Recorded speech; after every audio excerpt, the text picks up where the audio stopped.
Hallelujah, Hallelujah,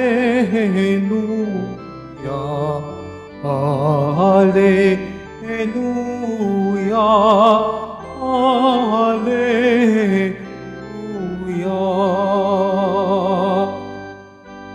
Ang salita mo'y liwanag, tanglaw sa aking paglakad, sa pag-akbang sa iyong nahandas.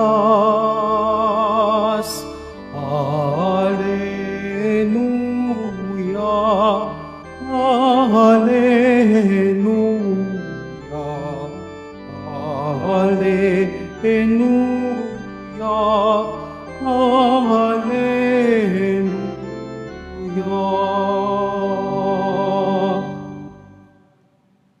Sumainyo ang Panginoon. At sumaiyo rin. Ang mabuting balita ng Panginoon ayon kay San Marcos. Papuri sa iyo, Panginoon.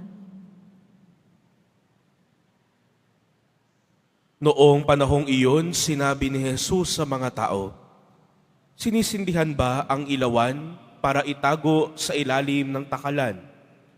O kaya'y sa ilalim ng higaan? Hindi ba upang ilagay sa talagang patungan? Walang natatago na di malalantad at lihim na di mabubunyag. Ang may pandinig ay makinig." At idinugtong pa niya, "Unawain ninyong mabuti ang inyong narinig. Ang panukat na ginagamit ninyo ay siya ring gagamitin sa inyo ng Diyos at higit pa, sapagkat ang mayroon ay bibigyan pa, ngunit ang wala, kahit ang kakaunting nasa kanya, ay kukunin pa." Ang mabuting balita ng Panginoon. Pinupuri ka namin, Panginoong Hesukristo. Magsiupo muna po ang lahat. Magandang umaga po sa inyong lahat.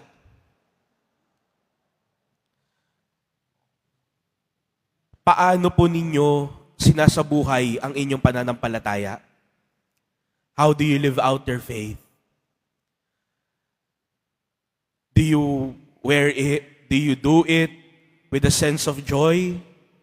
Ginagawa nyo ba to ng may buong kagalakan? Ginagawa ba ninyo ito ng araw-araw? Ginagawa ba ninyo ito kahit anong sabihin ng ibang tao?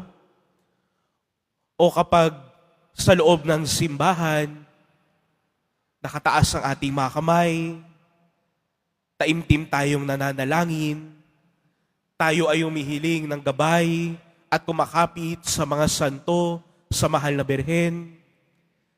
Pagdating sa labas, hindi natin magawa na gawin ang tanda ng krus. Ewan ko po kung napansin na po ninyo sa iba minsan, kapag nasa labas, kapag maggagawa ng tanda ng krus, sign of the cross, minsan, di ko alam kung ginagano na lang sa bibig. Minsan, tinutuldukan na lang sa puso. Minsan, napakaliit. How do you live out your faith?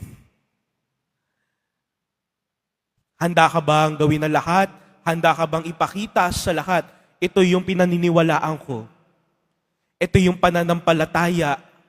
Ito yung pananampalataya ng isang tagasunod, isang alagad, isang deboto ng Panginoon. O nahihiya pagdating sa labas ng ating dambana, nahihiya na tayong ipakita sa ibang tao. Ilan pa ba rin po dito sa atin ang nagdadasal sa labas bago kumain? May malaking tanda ng krus, nagpapasalamat sa Panginoon, o kapag ginawa natin iyon sa labas, ang susunod na mangyayari, titingnan kung may nakatingin sa inyo. Kung binabantayan ba kayo na mamata ng ibang tao, ay, bakit ganun siya? Ay, hindi naman uso yan. Ay, hindi naman ginagawa ng karamihan yan. O kung alam natin sa ating puso na ito ang ating dapat ginagawa, ating sinasabuhay, o kaya ikinahihiya ba natin ang sarili nating pananampalataya. Ito po ang paalala sa atin ng mabuting balita ngayon. Walang lihim na hindi mabubunyag. Ang ilawan ay hindi dapat tinatago. Kasi yung pananampalataya natin ay siyang sumisigaw ng ating pagmamahal at pagsunod sa Panginoon. Ito yung ilaw na nagsisilbing liwanag, hindi lamang sa ating buhay, pero sa buhay nating lahat, sa ating kapwa.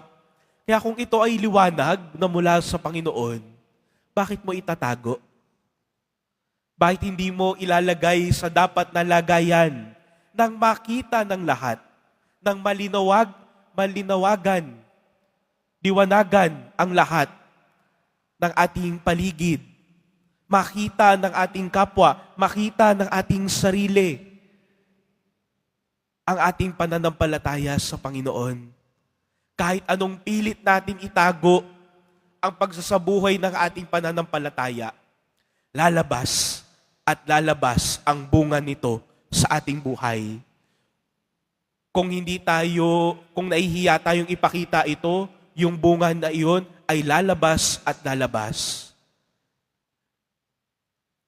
Kung salungat ang ating pamumuhay sa ating pananampalataya, sa ating pagsunod sa Panginoon, lalabas at lalabas ang bunga nito sa ating buhay. Kaya nga ang paalala sa atin ng Panginoon, paano mo sinasabuhay ang regalo ng pananampalataya sa iyo? Handa mo ba ialay ang iyong buhay para sa pananampalataya? Handa ka bang magsakripisyo para sa pananampalataya? Ang isang sukatan ng ating pagsunod sa Panginoon ay hindi lamang dito sa loob ng ating dambana. Pero higit sa lahat, pagkatapos ng banal na misa, pag tayo ay humayo na, paglabas ng ating simbahan, diyan na nagsisimula ang misyon. Diyan na natin nakikita na susubok ang ating pananampalataya. Ano ang inyong magiging sagot? O kapag kahit dito sa loob ng simbahan, minsan ipinapahayag ang pananampalataya. Minsan, may mga napapansin ako, lalapit dito sa harapan, nananalangin, nakataas ang kamay. Habang kalagitnaan ng misa, hulaan po ninyo ano ang reaksyon ng mga tao kapag nangyari po iyon. Kapag may lumapit po ngayon dito sa harap, may nagtaas ng kamay para manalangin, ano po sa tingin ninyo ang gagawin ng mga tao? Sila po ay susundan nila ng tingin.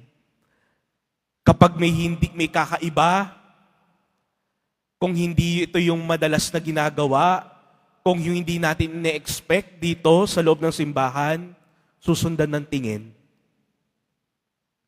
May kapatid tayo na nakatira lang dyan sa gilid, natutulog dyan sa gilid. Pag pumasok sa loob ng ating simbahan, dumaan sa ating tabi, ano magiging reaksyon? Susundan ng tingin. Sinasabuhay ng tao ang pananampalataya. Pero bakit ganon? May sumusunod na mga mata. Hindi ko alam kung anong gustong sabihin. Hindi ko alam kung ano nasa isip. Pero ganon din po sana sa ating buhay.